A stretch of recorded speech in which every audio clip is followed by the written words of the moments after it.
Há lugares no mundo onde o tempo parece não passar, onde as paredes murmuram histórias que não deveriam ser contadas. Um desses lugares erguei no coração de Roma, a Biblioteca Apostólica do Vaticano. E o que repousa ali, nas suas prateleiras e nos seus cofres, pode mudar tudo o que acreditamos saber sobre o nosso passado, o nosso futuro e sobre nós mesmos. E o Urso Merlin, um druida que viajou pelo tempo guardando fragmentos de verdades esquecidas. E hoje vou guiar-vos através de corredores proibidos. Juntos, vamos desvendar os 10 segredos mais intrigantes e bem guardados que o Vaticano se esforça por manter longe dos olhos do mundo. Número 1.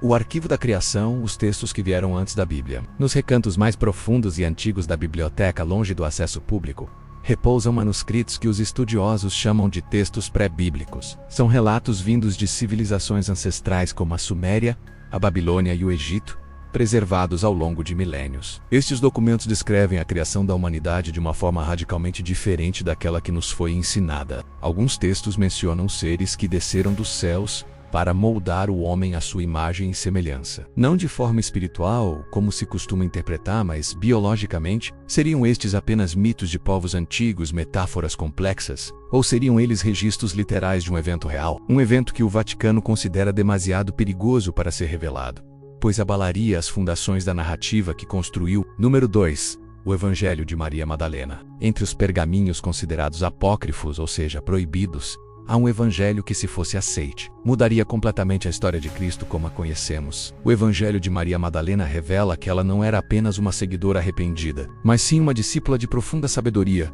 uma confidente de Jesus, talvez até a sua verdadeira herdeira espiritual. Este texto fala sobre ensinamentos secretos, transmitidos apenas a ela, acerca da natureza divina inerente a todo ser humano. Ensinamentos que colocariam homens e mulheres como iguais perante o divino, desmantelando a hierarquia, algo claro e inaceitável para a estrutura rigidamente patriarcal da Igreja Antiga. Por isso, este conhecimento foi silenciado e Maria Madalena transformada numa figura menor e distorcida. Número 3. O Índice dos Livros Proibidos. Durante séculos, o Vaticano manteve um catálogo secreto, conhecido oficialmente como Index Librorum Prohibitorum. Este era, literalmente, o Índice dos Livros Proibidos. Ali estavam listadas milhares de obras consideradas perigosas para a fé e para a autoridade da Igreja.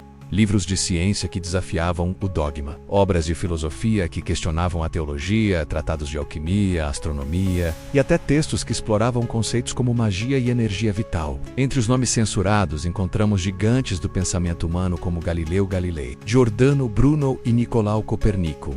Homens que ousaram afirmar que a Terra não era o centro do universo. Este índice prova que o Vaticano não controlava apenas a religião, mas tentava controlar o próprio conhecimento humano, decidindo o que a humanidade podia ou não podia saber. Número 4. O Mapa de Piri Reis e o Segredo da Antártida. Escondida entre os arquivos cartográficos do Vaticano, existe uma cópia de um mapa extremamente enigmático. O Mapa de Piri Reis, datado de 1503 CU, que o torna tão espantoso é que ele mostra a costa do continente antártico, mas sem a sua camada de gelo. Como seria possível que um cartógrafo do século XVI desenhasse com precisão uma massa de terra que está congelada há milhares, se não milhões de anos? Investigadores e teóricos acreditam que Piri Reis não inventou este mapa, mas sim que o compilou a partir de fontes muito mais antigas, documentos que talvez tenham vindo de uma civilização perdida e tecnologicamente avançada. Se essa civilização, por vezes chamada de Atlântida, realmente existiu, é quase certo que o Vaticano possui os registros originais, guardando a prova de um capítulo esquecido da história da Terra.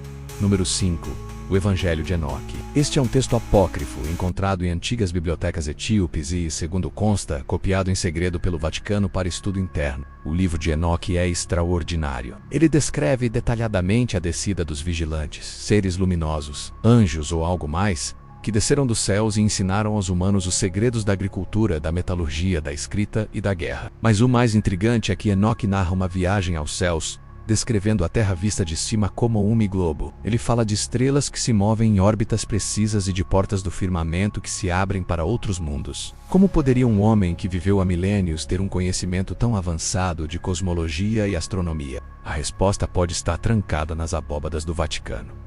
Número 6. O documento da linhagem de Cristo. Persistem rumores tenazes de que, entre os cofres mais seguros e impenetráveis, existe um documento que prova a descendência direta e física de Jesus Cristo. Não estamos a falar de uma linhagem espiritual, mas de uma linhagem de sangue, uma sucessão familiar. Esta ripitis, por mais chocante que pareça, é reforçada por antigos manuscritos dos Cavaleiros Templários e por registros dos Merovingios, uma dinastia real francesa que acreditava ter sangue sagrado a correr nas suas veias. Se um documento como este fosse provado autêntico, abalaria a própria base da fé cristã, que assenta na divindade e ressurreição de Cristo, transformaria Jesus num símbolo de uma linhagem humana, e não exclusivamente divina, reescrevendo 2000 anos de história e teologia. Número 7. A Sala dos Alquimistas. Poucos sabem, mas durante a Idade Média e o Renascimento, o Vaticano não só tolerou como patrocinou secretamente alquimistas em câmaras subterrâneas e laboratórios escondidos dentro dos muros da Santa Sé. Estes homens buscavam o elixir da longa vida, a pedra filosofal e o segredo da transmutação da matéria. Figuras misteriosas e brilhantes como Raimundo Lúlio e Paracelso trabalharam sob a proteção papal. Disse que algumas das suas fórmulas e descobertas sobreviveram e foram guardadas em cofres especiais. Fórmulas que não tratam apenas de transformar chumbo em ouro, mas de manipular a energia vital, a força vital do corpo, e de promover a cura através da vibração e da ressonância. Uma sabedoria antiga e poderosa, que hoje é descartada como mero mito ou pseudociência. Número 8. O cronovisor.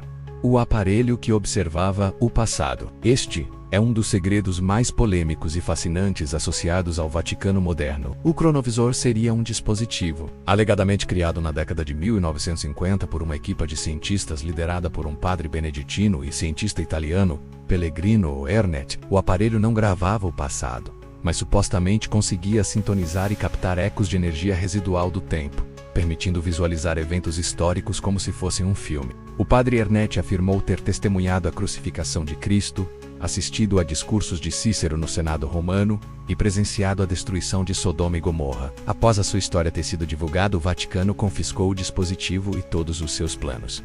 Nunca mais se ouviu falar do cronovisor. Seria tudo uma elaborada ficção? Ou teria a Igreja guardado para si a prova de que o tempo pode ser observado e talvez até mesmo manipulado? Número 9.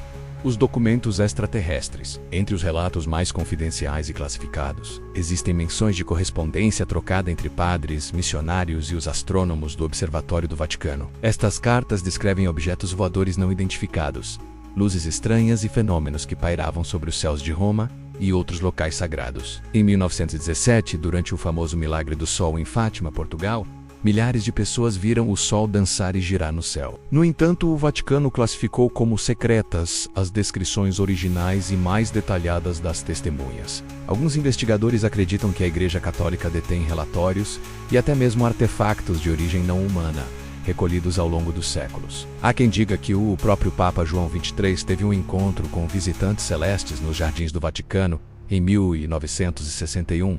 Tudo isto, se for verdade, desapareceu nos arquivos mais profundos. E finalmente, o 10º segredo. O livro da revelação final. Há rumores persistentes, sussurrados nos corredores mais silenciosos dos mosteiros, de que o Vaticano guarda um livro conhecido apenas por um círculo muito restrito de cardeais. O seu nome seria o Liber Decimus, o 10º livro. Este seria uma continuação secreta do livro do Apocalipse de João, descrevendo o verdadeiro fim dos tempos de uma forma que a humanidade não está preparada para ouvir. Nele estariam mensagens codificadas deixadas por antigas ordens de iniciados, unindo profecias egípcias, hebraicas e até mesmo celtas numa única e coerente narrativa sobre o destino do mundo. Segundo alguns monges que afirmam ter tido vislumbres do seu conteúdo, este livro não fala de destruição e condenação, mas sim de um grande despertar. O despertar de uma nova era onde o ser humano redescobriria o seu poder interior, a sua própria divindade. E talvez seja exatamente por isso, por medo de perdermos a necessidade de intermediários, que este livro permanece trancado a 7 chaves. Talvez a verdade completa nunca nos seja revelada. Talvez o Vaticano guarde muito mais do que apenas documentos e artefactos. Talvez o que esteja realmente guardado naquelas salas secretas sejam as chaves da própria consciência humana. Mas uma coisa é certa, a verdade, por mais fundo que seja enterrada, encontra sempre um caminho para ser ouvida. Obrigado por me acompanharem nesta jornada. Se esta busca pelo conhecimento ressoa convosco, sigam o canal para mais mistérios por desvendar. A vossa curiosidade é a luz que ilumina as sombras.